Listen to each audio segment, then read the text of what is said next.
News is your local election headquarters. Tonight, live, the 2026 Democratic primary governor debate. Live from Rhode Island College in Providence, a televised debate with the Democratic candidates for governor of Rhode Island. Welcome inside Sappensley Hall on the campus of Rhode Island College, where for the next 60 minutes before a live audience, the two candidates will debate each other on a host of issues affecting Rhode Islanders. Hello, everyone. I'm Tim White. And I'm Ted Nesi. In less than 48 hours, early voting will begin, and Democratic primary voters will choose a nominee to lead the state into the 2030s. And the two candidates are, from left to right on your screen, incumbent Governor Dan McKee and former CBS executive Helena Foulkes. Each candidate will have the opportunity to give a 60-second closing statement at the end of this debate. Now, candidates, you both know we're looking for an open and honest discussion of the issues. We will allow for you to engage with each other, but if you're taking too long or you're not answering the question, we're going to jump in. Let's begin. I want to start with education. Mr. McKee, you signed a bill that puts a moratorium on new charter schools, a pause for the next 3 years. 10 years ago, in an interview on Newsmakers, you told Ted and I that a host of anti-charter bills that were less impactful than the moratorium bill you signed were, quote, disturbing, a hoax built on untruths, half-truths, and some misinformation. Charter advocates feel betrayed by you. What changed? Well, first, thanks for having us here. I'm happy to be at Rhode Island College. I am the governor that's working on education every single day. This is the home of the Hope Scholarship. This is the home of the Cybersecurity School. And I'm pleased to be here because right now people need to know the work that I've done in education. I'm so happy you talked about education. So it's a pause on the charters. It's not a closing down, and we need the pause. We have 10,000 less students right now in our public and charter schools than when I became governor. This is a time they really dig down on terms of the charters, but take a look what we've got done. The attendance matters alone, which we put into play. We're 5th in the country on recovering attendance. Our scores are going up. I've set a goal to meet or exceed Massachusetts levels by 2030, and we are going to meet those. We already closed the gap by almost 40% on our reading and 30% on our math. I understand this area significantly better than my opponent. There's no way that you could even come close. So we're going to continue to invest in our young people. More money has gone into our public schools since I've been governor than any 4-year time frame in the history of the state of Rhode Island. Before I get to your opponent, look, Governor, you've heard it, right? People think you signed the bill for political gain to curry favor with the teachers' unions, and you did end up getting their endorsement. What do you say to that? I signed the bill because it was in the best interest of the people in the state of Rhode Island and students that go to our schools, period. And the reason I did it is because we've set goals. Look, I've been at multiple community learning centers that have opened up around the state of Rhode Island. I'm going to take control of all the out-of-school learning, and I'm going to complement what's happening inside the school buildings, whether they're charter or whether they're public. And those municipal learning centers are going to help all our families in the state of Rhode Island, whether they're in a district school, a charter school, a public, a home school, whether they're going to a private school. My passion for this issue, for someone to be out there saying that somehow that, I sold out the kids, that is crazy. Hey, just take a look at my dad. He started the boys club in town. I grew up in a boys club. I have been working with young people my entire life, and I am not going to put them at risk for any politics. You know, Ms. Foulkes, the teachers union supported the measure because they say charter schools divert resources from traditional public schools at a time when they are already straining under tight budgets. You say you like to listen to people, but why do you think you know better than teachers do on this issue? Well, I want to start by saying, first of all, really great to be here, and thank you for having me. The governor seems quite pleased with what he's done on education. I'm not. I don't think the teachers are, and certainly students and parents. Look at the Providence takeover, 7 years of a takeover. And right now, 7 out of 10 children in the city of Providence can't perform at grade level. Central Falls, the longest state takeover in United States history of a public school system. The mayor had to fight to get that school control back. So there are a lot of problems in our school system today. I thought we were having the wrong conversation about the pause on charter schools, the moratorium. The governor mentions 10,000. There are 10,000 students on a wait list right now for 3,000 charter school seats. But to be clear, you're against the moratorium. I'm opposed to the moratorium because We'll explain why. I have looked in the eyes of these parents whose 10,000 children are on this waiting list. These are mostly black and brown children who are living in Providence and the inner city, and they want access to the best schools for their children. And I'm a mom of 4. I understand that. So I think we're having the wrong conversation. We should be focused on the things that I really hear about from teachers. Things like mental health. They say to me the kids are not okay. How about working on things like making sure every child can read by 3rd grade? And then a big, big focus on career and technical education. So I think the governor did do this to get the support of the teachers union, and people understand that he's making political decisions right now because he is desperate. He's looking for their support. He's been a long-time charter school advocate, and the parents know this, and I really think it's a shame. Mr. McKee, 30 seconds. Yeah, so, Helena doesn't know what she's talking about. Just period. The Providence schools are doing better today than when I showed up. And now they're in the hands of the community, the city, the municipality. I had a lot to do with that. I announced that Central Falls needed to go back 3 years ago, and we finally got it done. And cooperating with the mayor and building a new high school in that community. So, look, I understand this issue about education better than any governor who's ever sat in this seat. My opponent has never been interested in public education because she's a corporate leader that goes to private schools. Look, I've spent my time as a mayor, as a lieutenant governor, and a governor doing everything I can to make sure our young people reach their potential, and I've done that, and I'm going to continue to do that for the next 4 years. Ms. Foulkes, 30 seconds. Well, this is how tonight's going to go. The governor really has no record to run on, so he will use his time to attack me. But what I have to just take a moment and say he was cooperating with the mayor of Central Falls. The mayor of Central Falls could not get a meeting with this governor to discuss the take-back of her schools. She was told to go to a fundraiser so she could meet with the governor, and that is a fact. And that's how this state works. Yeah. Briefly, please. My opponent is entitled to her own opinions, but not to the facts.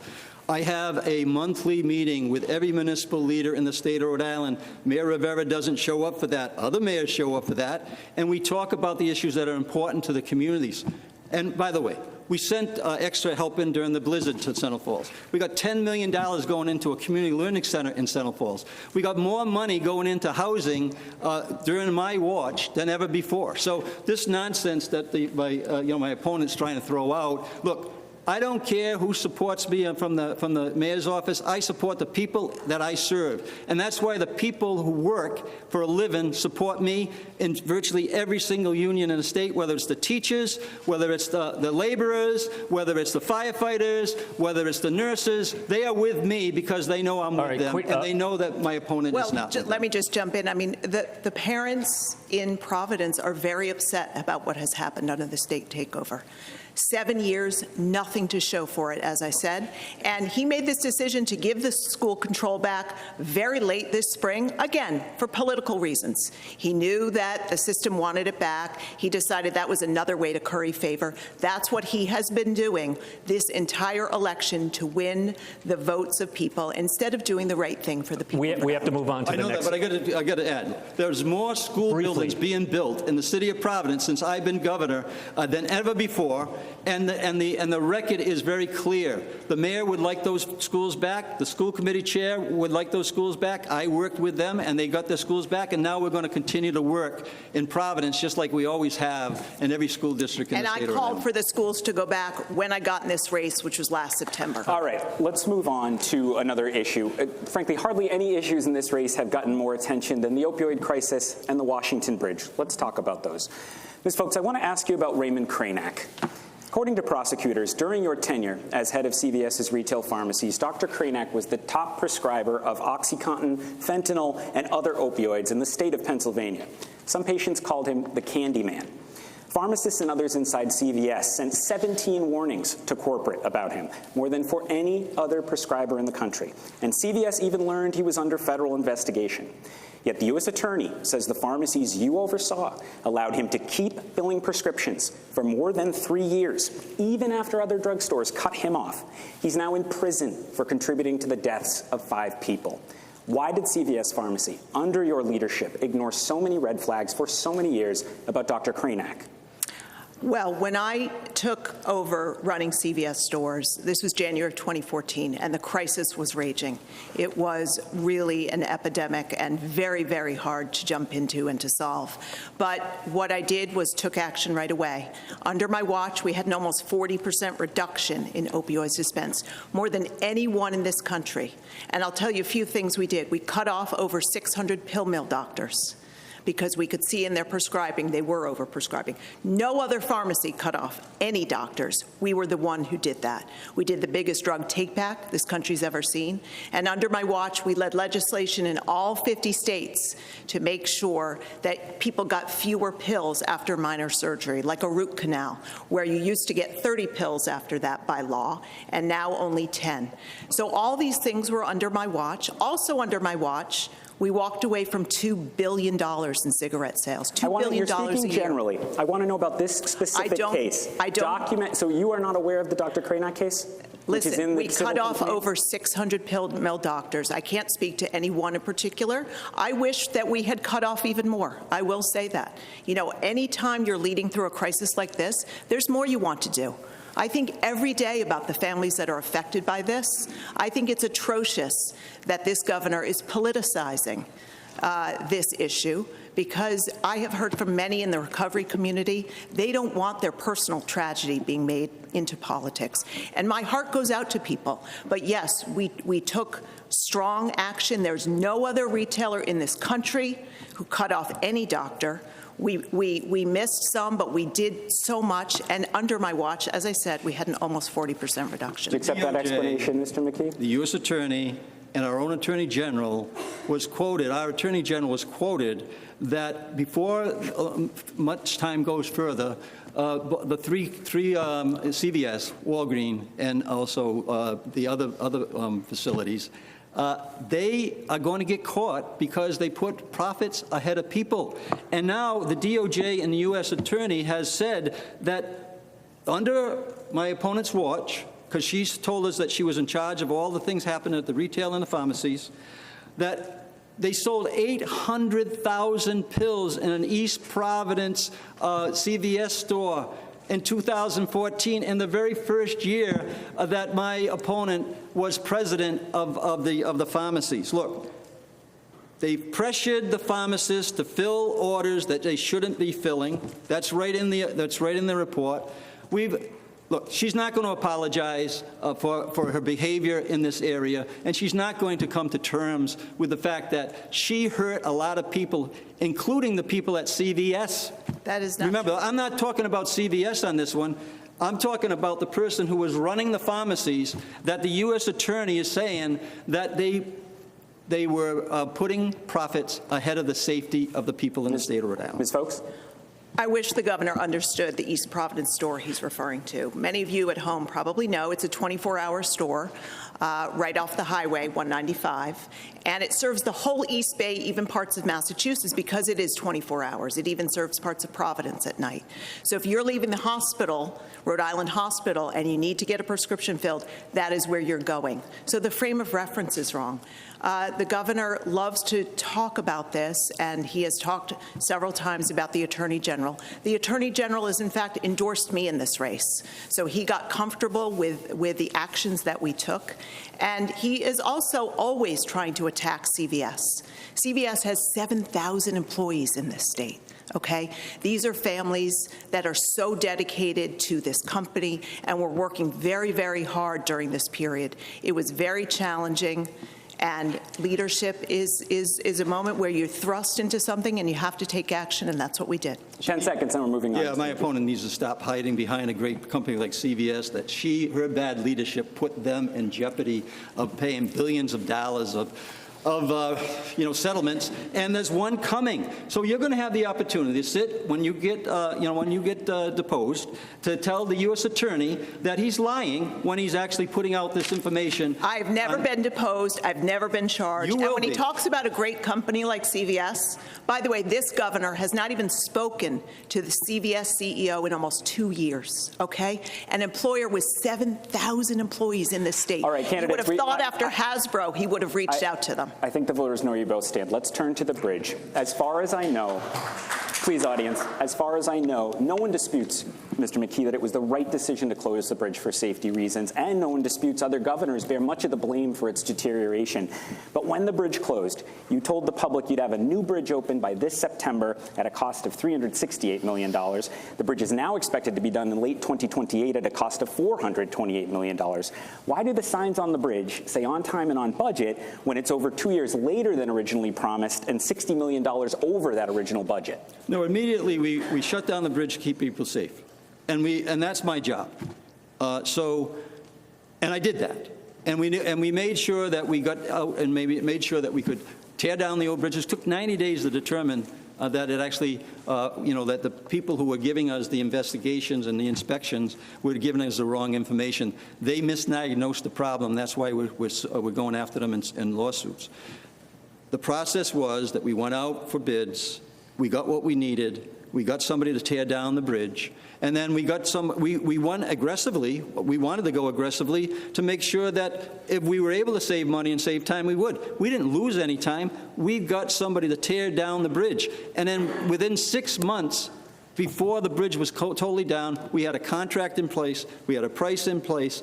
I negotiated both with the Biden administration and the Trump administration for over $220 million. The money's in the bank. We got what we need. We are ahead of schedule on the contract that was signed with one of the very best bridge builders in the country. So my job was to keep people safe, and I did that. And my opponent's job, when her turn was to keep people safe, she didn't. But, Governor, when you say that no time was lost, there were months lost because the first bidding process yielded no bids.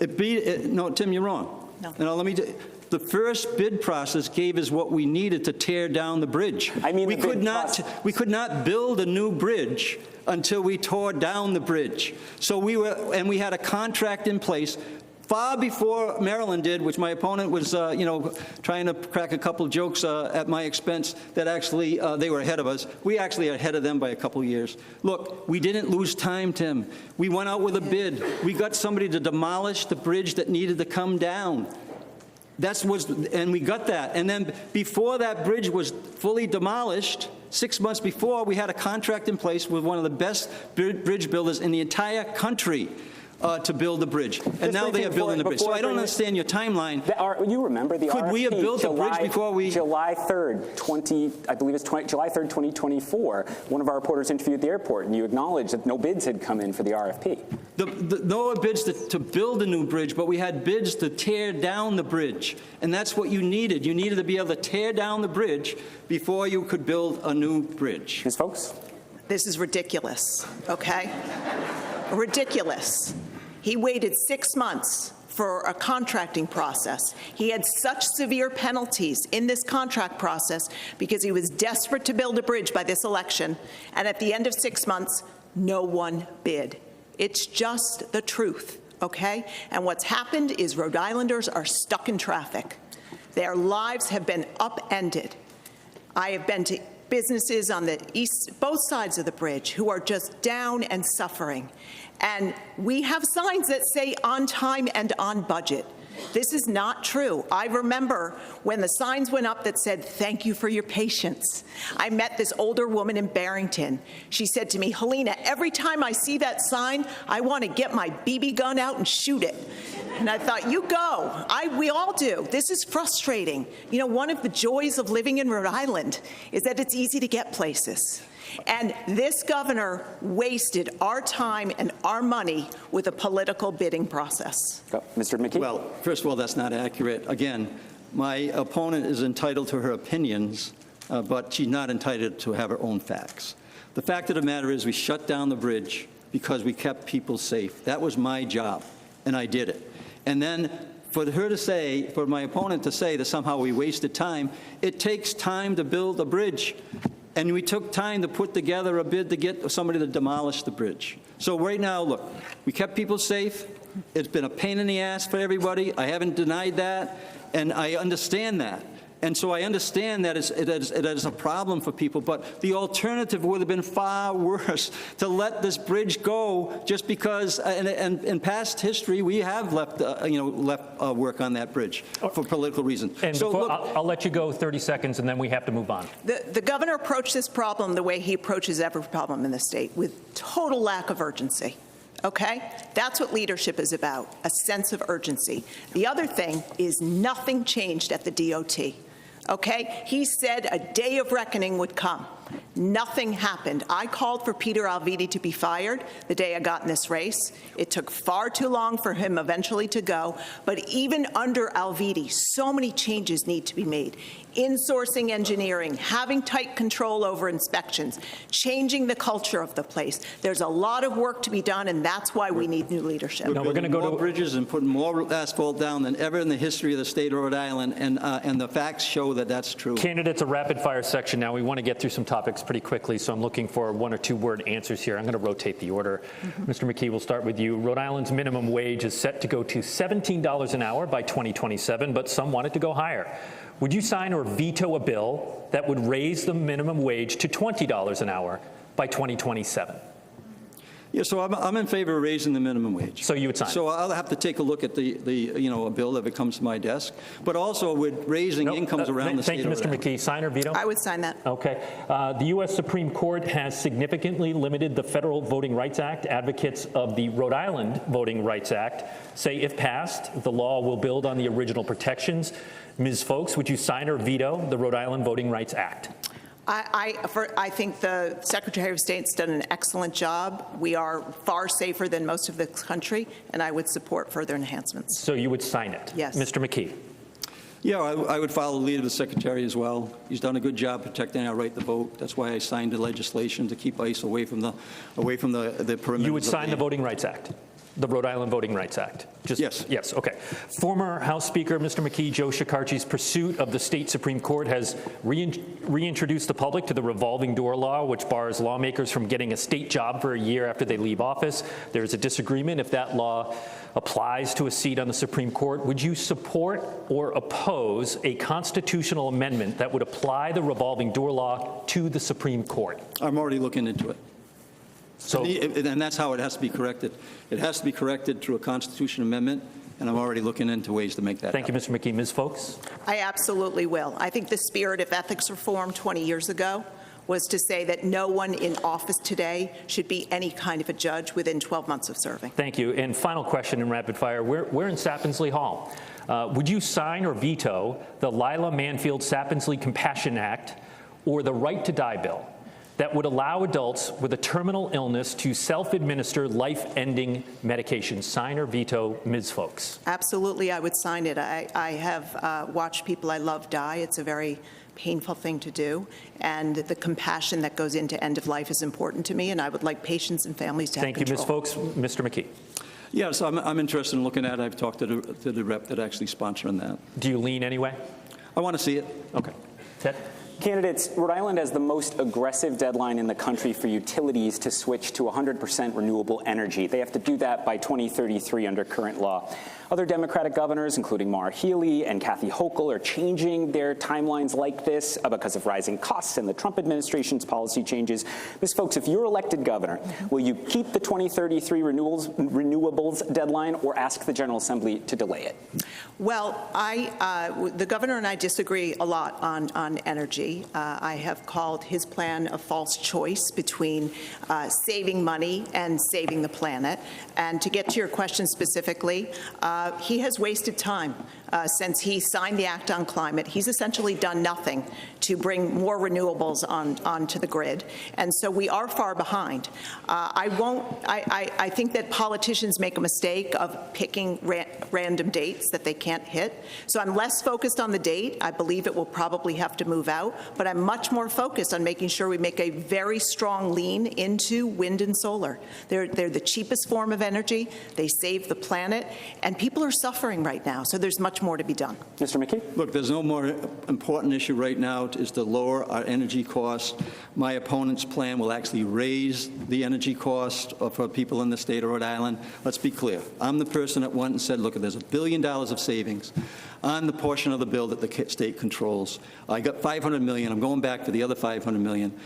Let's call up the PUC. There's got $180 million of relief that I'm asking the PUC to do right now. So my opponent, are you going to call up the PUC and get the other $180 million that's on the table?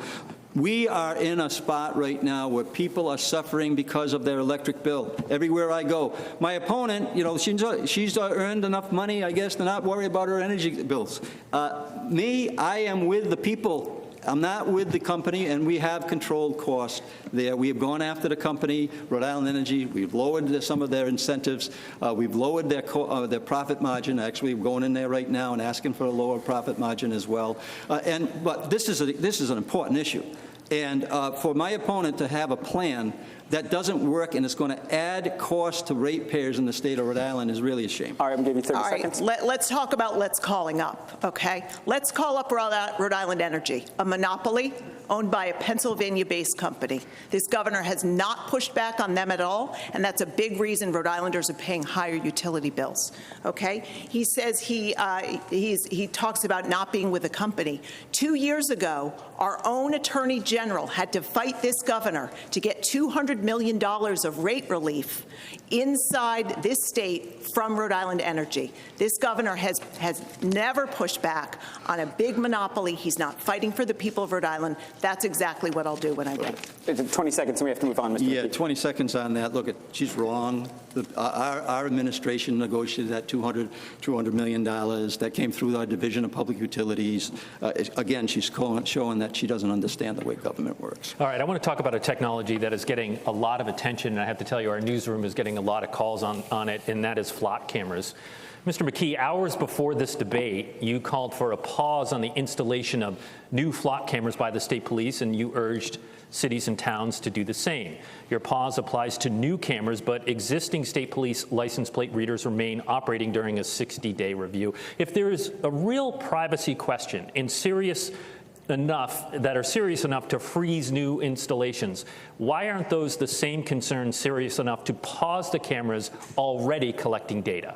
Yeah, so we're going to do a pause on the state. We've asked the municipalities to pause as well. We're going to do a 60-day review with our Colonel Weaver heading the charge in terms of taking a look at and making sure that we're balancing the safety issues and protection, protecting people's rights as well. So we'll see what that report is. What I anticipate is there'll be some form of legislation that we'll put in to make sure that that we're keeping people safe and protected at the same time, not imposing on their. Was there any thought or any talk within your office about flipping the switch and turning them off right now until you get your arms around the technology? I think that you need to know what you're talking about right now, and that 60-day review is a short review. We'll be ready for the General Assembly if, in fact, we need to make some sort of legislative move. Ms. Foulkes, we'll turn to you on this issue. Did the governor make the right call by pausing new installations? Is this something where you two actually have common ground? I think we mostly agree on this. I do wonder why, after the state having 4 years of flock cameras, he's doing this 3 weeks before the election. But I think that it's a really important thing to try to balance a sense of security and safety. And law enforcement is very, very supportive of this. It's solved many crimes. It's kept us safe in many ways. But we also know that there have been some real violations of privacy. So I think this is something that he could have been working on earlier, and I certainly support the pause. I want to do a quick technology question, then I'm going to give it to Ted. This is on data centers. Rhode Island is being asked to grant a sales tax exemption on the equipment inside data centers to promote construction of them in the state. It's a policy supported by some major labor unions. Mr. McKee, yes or no, would you sign a sales tax exemption to help promote data centers in Rhode Island? No. Ms. Foulkes? No. Okay. Ted? We'll stick with you, Ms. Foulkes. Last winter, a Target 12 investigation found Rhode Island had the worst state roads in the country as of 2024, which was 2 years into your opponent's tenure. But Rhode Island also had the worst state roads in 2019 under Governor Raimondo. And Rhode Island had the worst state roads in 2014 under Governor Chafee. So that's 3 governors in a row with the same outcome. Yeah. What can you seriously tell voters you would do differently that would actually lead to a different outcome here when it's been the same under 3 very different administrations? Yeah, it's really frustrating for Rhode Islanders. One of my sisters lives in Massachusetts, and she says every time she drives into Rhode Island, she says, "Oh my goodness, why are the roads so bad here?" We've had a doubling of our expenditures under this governor's watch, from $449 million 5 years ago to $1 billion this year, and still we rank dead last in the country.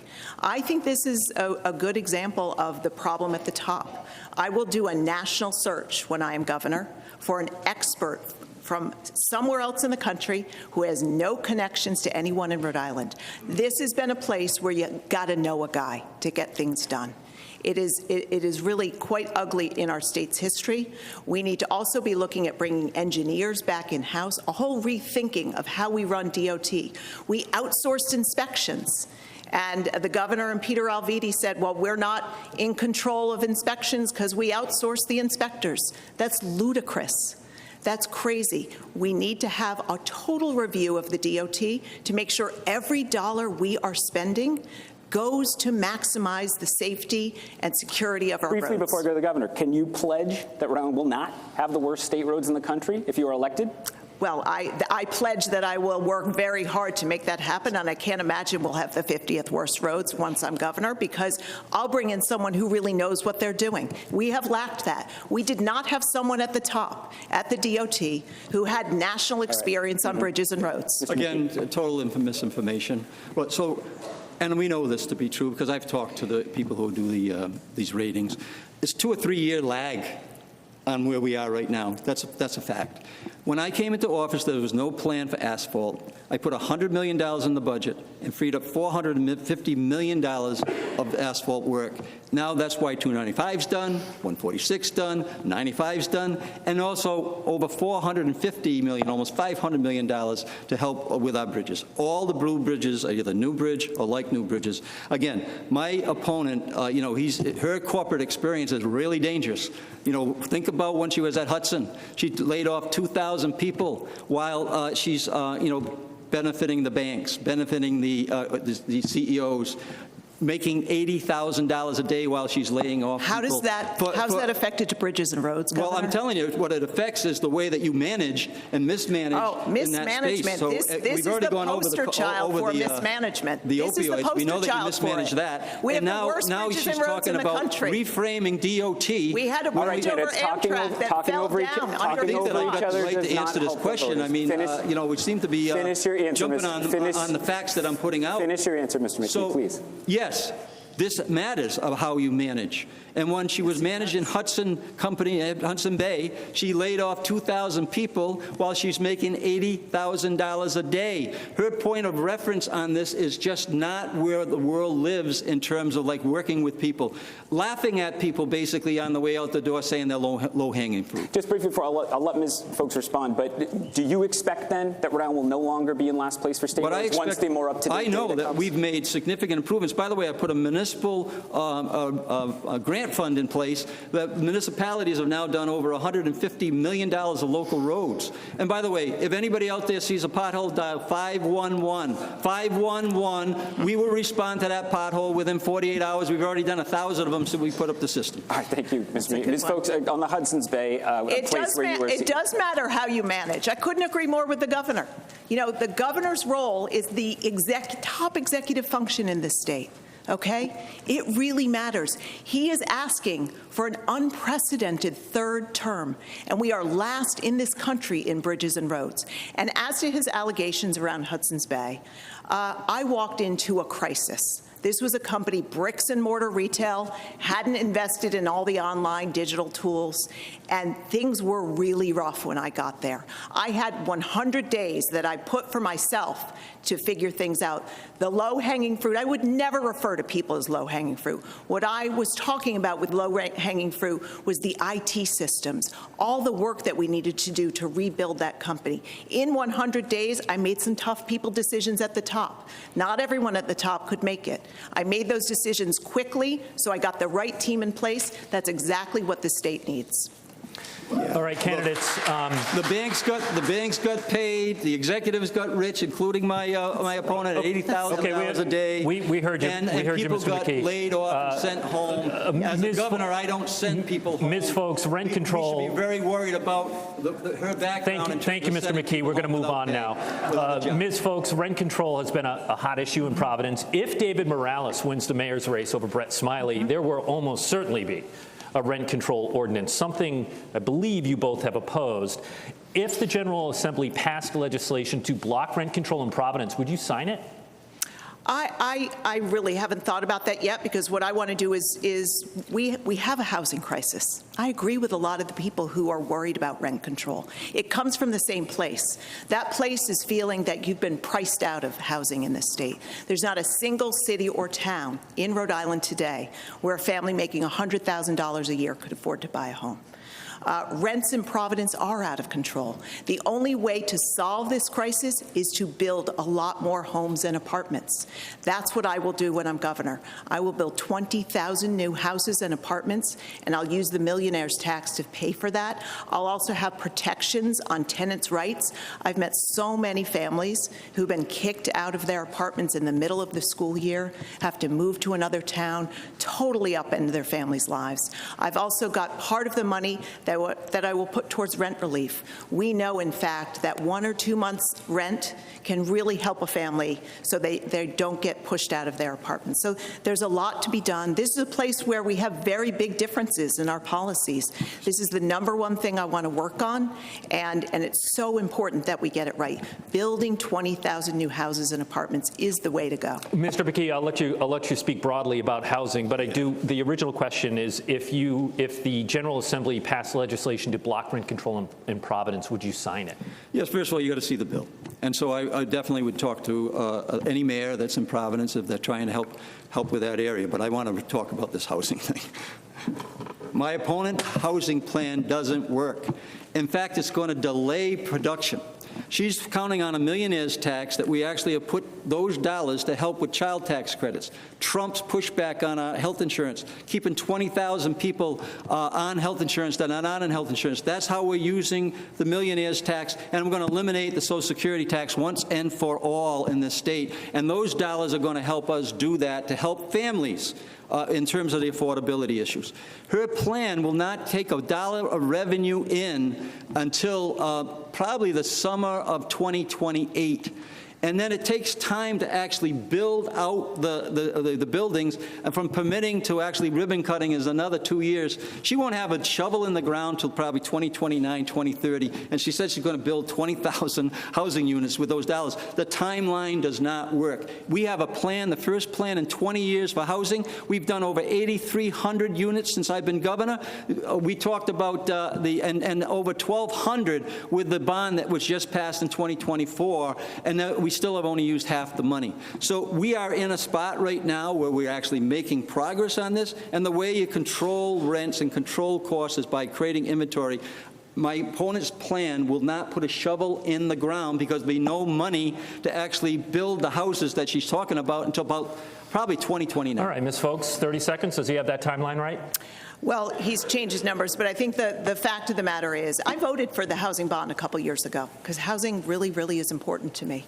But when I learned that of $120 million, we're going to send $70 million to Wall Street to pay interest on that bond and only build 600 units, an average price of $500,000 apiece. These are low-income houses. That's the RIPEC report. You can go back and look at the facts. Yeah. So this is not making the difference we need. We need 20,000 new homes and apartments. If you look around the country, we have to be much more ambitious than the governor's being, and that's why my plan is so focused. Briefly, she's citing a RIPEC report, Mr. McKee. Well, first of all, the number is 1,200. We've used half the money. But when you make the money that my opponent made, $80,000 a day, as you were letting 2,000 people go, your urgency is not there. I'm telling you, she couldn't respond. Her timeline doesn't work. If she puts in a tax, right, in this next session, we don't collect that money until the probably 2028, right? But does RIPEC have the numbers wrong? Yeah, they have the number wrong. They should call us up and we'll give them the number. We did 8,300 units since I've been in office. Okay. We have 6,500 that are in the affordable category and 1,200 in the bond that was passed in 2024. But let's get back to the timeline. Last week he said... the urgency is now, not in 2028, 2029. Your plan will not bring a dollar in of tax revenue until that time frame. Just do the math. I know how budgets work.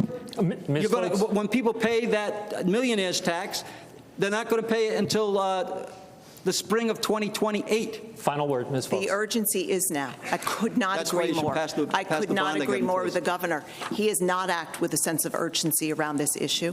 Part of the number he's taking credit for, he's saying 8,300 today. He had 7,000, he said, same number last week. I went back and looked at his 7,000. A good chunk of those 7,000 that he talks about are houses units that he protected that didn't get demolished. He's counting that in his production of new homes and apartments. So nothing has happened.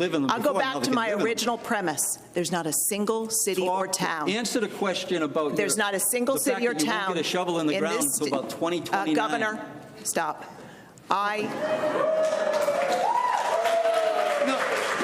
Can I respond to that? No, there's not a single city or town. I got to calm down. Mr. McKee, respect this office. I am the governor of the state of Rhode Island, and you're disrespecting this office.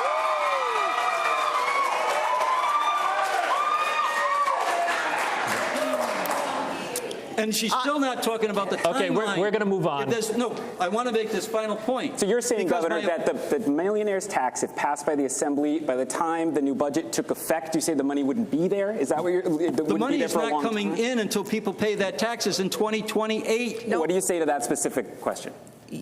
She won't have Next year, the millionaire's tax is being phased in. Next year, we get half of a year. So that'll be $23 million next year for this current budget. Let's assume that's already accounted for, and I understand that. Then you go forward. The following 4 years, there's close to $500 million starting right away that does come in. This also creates a revolving budget, a revolving loan. So what's also very important and different in my plan, folks. Yeah, is that it's a loan that we get paid back on. Okay? The governor's money goes away, mine comes back. It is a very important difference. Once you understand it, you can see how much more we could do with it. Trump has caused a big problem with using the millionaire's tax to help people that need the help right now. My opponent should understand that. She put money into a Trump victory fund, and then she put money into McConnell's pocket, and then he went on and took away Roe versus Wade. So I understand that you don't understand. We are getting far away from housing at this point. But I will say, Ms. Foulkes, I received an email from a viewer, a Democratic primary voter, concerned about your 2014 donation to Mitch McConnell. Okay, good. I want to talk about this. And has seen the governor's ads about the Trump Victory Fund. So please do respond to that. Yes. So the governor has many, many lies he's told about me. But you did. And and I'm going to start with his allegation that I gave to Trump. I never gave a dime to Donald Trump, and he knows that. I think Trump is the most despicable president we've ever had in United States history. Okay? I made a donation in 2014 to Mitch McConnell, and I did something that politicians never do. I said it was a mistake. I did it because we were working on both sides of the aisle to save the Affordable Care Act. I made a mistake. But he is lying about Trump. He is lying about so many things. Meanwhile, the crisis in this state is so urgent. We're 50th in the state in our economy, housing, bridges and roads, and we're the 5th most expensive place to live. So we need a change. We do not need a governor who is going to spend his time attacking me instead of focusing on the real problems that this state has. Mr. McKee, the McConnell donation. Audience, please. Mr. McKee, the McConnell donation was a direct donation. The Trump donations you're talking about would be passing through a PAC. My opponent should ask for the money back if she's so disturbed about it. She wasn't disturbed when it was happening in 2017, when her money went into a Trump victory fund. But the McConnell thing is really disgusting.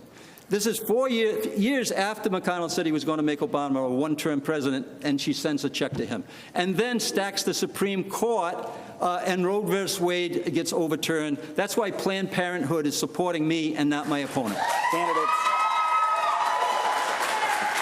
Candidates, we're going to do this 10 seconds and we're moving on. That's rich, because I was the person in the last election who pushed him to sign the EACA to make sure that women on Medicaid in this state could get access to reproductive care. This is not something he supported. It was my condition. All right, we're moving on, candidates. Shares in the Rhode Island casino. First of all, we are way off on candidates. Way ahead of my opponent. Shares in the Rhode Island casino operator Bally's have plunged this week after the company warned regulators there's, quote, substantial doubt about its ability to continue operating over the next year. Gambling, as you both know, is one of the state's top sources of revenue, and Bally's plays a huge role in that. Mr. McKee, today your independent opponent, Ken Block, criticized you and the General Assembly for a law in 2024 he says, quote, relaxed financial safeguards on Bally's and was a serious failure of oversight. How do you respond to Mr. Block? Well, I'm not going to respond to Mr. Block. He's not even on the stage tonight. Look, I've talked to the people that are in charge of Bally's statewide. We're secure in terms of the revenue that we're going to receive from Bally's. That's my job, and I feel comfortable about that. And if there's any change in direction, the leadership at Bally's is going to let me know. So you think the 2024 law you signed on Bally's was still the right decision? Yes, I think that we're getting good revenue from it. And again, we have a good partnership there with both IGT and with Bally's. And we're going to continue to work with them through this time frame when they, when this issue is coming up front. But my job is to protect the people in the state of Rhode Island, and I'm comfortable that we're protecting those revenues. Ms. Foulkes, not an issue that's come up a lot. What is if you were governor today, how would you be addressing this sudden situation with Bally's? It is the third largest source of revenue in the state, $313 million a year, so it's very important. Bally's stock price dropped 30% today. The people in the company are saying they'll be fine, but I wouldn't take their word for it. If I were governor, I'd be working on a plan B. I would say, what will I do if this company doesn't get through it? Because we don't want to be held in that situation. So when you're leading an organization, hope is not a strategy. You have to have a plan B, and that's what I'll work on. Yeah. Look. All right. We've brought in 37,000 private sector jobs. We have more companies that have come in during my watch than the time that my opponent was on the EDC board and actually left the state of Rhode Island on that board when we actually needed leadership. I'm providing the leadership. She quit on Rhode Island. I will never quit on the people in the state of Rhode Island. Ms. Foulkes, on your time on the EDC board? So 37,000 jobs is a number that the governor likes to quote, and I think it's important. I went back and looked at his data source, and he is starting from March of 2021. Okay, this was the height of COVID. And so he's taking full credit for COVID recovery. You can look across the country. Jobs all came back because of that. If you look at the last 2 years using the same data source, we've not added a single job in this state. Okay? We are hurting. We have the 50th worst economy in this country because of this governor's leadership. It's really important that we get back on track. But what do you say specifically to the charge that you quit the EDC board during a crisis when you did have some responsibility for the state's economic policy? Well, yes, that was a really challenging time. I was under Governor Chafee. He had come in. The board ahead of us had voted on 38 studios, which was a terrible decision they made, and we were trying to clean that up. And I was frustrated. I thought that the governor was, in some ways, putting politics ahead of the people in that moment, and so I decided to walk away. That's kind of a theme for my opponent. Look, I took over Commerce in the middle of the COVID, and now today it's working significantly better. I chaired that board. And by the way, there's people that are still on that board that didn't quit on Rhode Island like my opponent did back in that time frame. Well, you did quit. You quit. I'm talking, I think what's really important, Governor. And now you're telling us as governor you're going to provide that leadership when you quit on the state of Rhode Island when we had 10% unemployment rate and we didn't. And by the way, I can't find one business that you brought in during that time frame that you were on that board for a year and a half plus. Look, the notion that somehow that you continue to attack, you've been running for this office for 6 years, Your energy plan is going to cost us more money. Your housing plan is a house of cards. And then you keep on disparaging the state of Rhode Island every single chance you get. You're not a cheerleader for this state. Look, I was a job creator, and I'm going to continue to create jobs. You're a job killer, and you didn't have the courage to stand as other people did when we needed you most. Ms. Foulkes, final word, and then we're moving on. I'm certainly not disparaging the state of Rhode Island. I'm disparaging its governor. I am the state of Rhode Island. When you disparage, when you disrespect. I gave you your moment. You give me mine. Oh, yeah, I got to hear more about this one. He is not a job creator. Okay, we're 50th in the country right now. We have so much work to be done. People are leaving this state because they don't think that they can get a good job or stay here. We have so much work to do. I'd love to talk about my plan, but it's very important that we understand what's going on. Zero job growth in the last 2 years. All right, candidates, we have about 5 minutes before we get to closing statements here. I want to talk about SNAP benefits. Mr. McKee, as you well know, these federal dollars for food assistance are they're in turmoil. Rhode Island is facing potentially a $50 million penalty because President Trump's big, beautiful bill requires states to get it right in distributing benefits. And just yesterday, DHS told Target 12 that Rhode Island's current annual error rate is above 14%. That is way above the 6% threshold the feds require. Why has your administration not been able to get its arms around this error rate? Well, the numbers are not correct. I got this from your DHS. The 14% was when I came into office. It's down to 12. Last month it was about 8. But I said the annual. That's the annual rate that I gave. That's the number I cited. That's right. So you're moving it down, and we put together a strategy here. But look, the Trump administration put a lot of pressure on the SNAP program. When he shut down the SNAP program, right, because the government was shut down, I'm the governor that went and made sure that every single family got their SNAP benefit this fall. The error rate is going to come down. We have put in a program in that space. I'm comfortable that the DHS is going to be able to handle it, just like they have every other crisis that has come that way since I've been in office.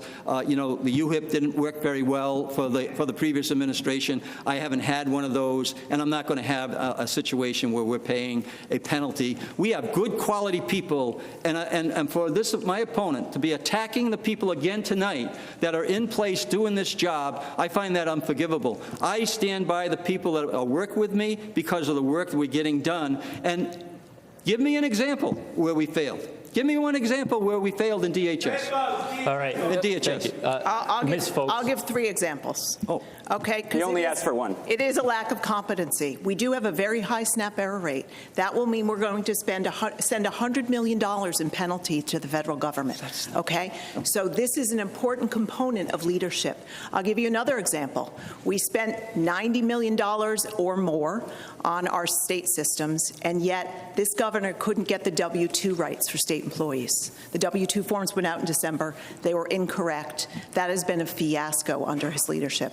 And I'll give you one more. When I'm governor, we won't spend $70,000 on a rug in my office that has the wrong name of the state on it. I'll just go to Ocean State Dot Lot and buy one myself.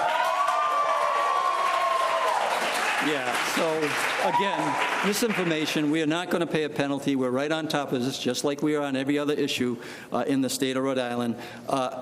My opponent is a corporate elite person that has let people go when she was making $80,000 a day. She doesn't understand what we're going through and what people are going through. And by the way, the union that is most impacted by this, Council 95, is endorsing me. They know that I bring them to the table every single day to make sure that we work through these things. We were doing payroll on a typewriter when I showed up. We were doing finances in a way that was archaic. Yes, we put a plan in. It had some bumps, but we're far better off having put this in place than we were before, and that's why Council 94 is supporting me completely. You know, can I answer? He keeps bringing up my corporate background. I started working at CVS in a cubicle right out of school. I had almost every job you could have over 25 years. I had my 4 children while I was there. I got cancer while I was there. I had good bosses. I had bad bosses. I learned a lot about leadership, and I learned to go to the front line and listen. I also have the support of an incredible number of unions, including the SEIU, who represent the janitors and the social workers in the state. I've got 19 Democratic town committees endorsing me. This is the first time in the history of the state Democratic Party that the state party did not endorse the sitting Democratic governor. The AFL-CIO decided not to endorse the sitting Democratic governor. I think that says a lot about his leadership. Okay. It doesn't say much when the majority of the AFL-CIO, 70% are with me. The people are with me because I'm with the working family. 20 seconds They're not each. with my opponent because she represents. I want to make sure you have time, Mr. McKee, for your closing remarks. Okay, so 20 seconds each. Look, it's been a tense campaign, both of you. What is something you admire about your opponent? Mr. McKee, 20 I think we seconds. all admire family, and certainly Helena does a great job with her family. All right, Ms. Foulkes. Yeah, I agree with that about the governor, too. I think he's a real family man, and I appreciate that. All right, candidates, as I said, you now have the opportunity to give a 1-minute closing statement. We drew this order randomly prior to the beginning of this debate. And up first, Mr. McKee, your 60-second closing remarks. Yeah, this is a very important election. There's a choice here. There's a choice between myself, a governor that stood with working families and working people my whole career, and a unapologetic CEO who is out there making $80,000 in a day when the average family makes about $88,000 a household. So this election is critical to the state of Rhode Island. I'm here to ask for the support. I think you've seen how unprepared my opponent is to tackle these really important issues in the state. I've been tackling them. I'm asking for your support in this election. It is a critical one. The families in the state of Rhode Island, the working families in the state of Rhode Island are at risk in this election because you have a corporate executive that had put people last and profits first their entire career. I'm asking for your vote. It's happening right now. Get out and vote. Let's make sure we activate this vote. We got to keep representing the people in the state of Rhode Island. Thank you, Mr. McKee. Now, Ms. Foulkes, your 60-second closing remarks. The governor has chosen to spend most of tonight talking about my past, but we know that elections are about your future. Our state is in very tough shape, but I'm an incredible optimist. I believe together there's so much we can do to build housing that works for everyone, great paying jobs, and really restore our healthcare system. One of the things I learned most from both my parents, and it's the essence of the Democratic Party, is the idea that we take care of each other. That's why I've been so honored to have the support of the SEIU, 19 different Democratic and town committees, and people all over this state of Rhode Island. I hear you. I know we need change. I'm ready to lead, and I ask for your help tonight. I'd like you to join with us. I'd like your vote, and together I know we can make the change that's needed. Thank you, Ms. Foulkes.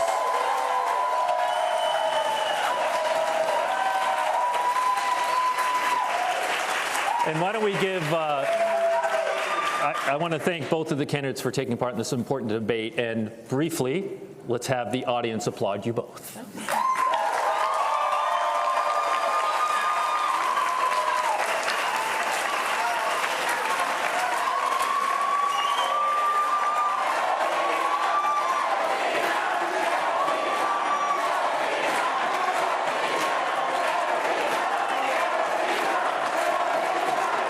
Okay, well, 12 News will continue to have complete coverage all the way to primary day. Stay tuned for more debates this fall leading up to the general election. Remember that primary day is Wednesday, September 9th, and again, early voting starts on Thursday. You can check your polling place at vote.ri.gov.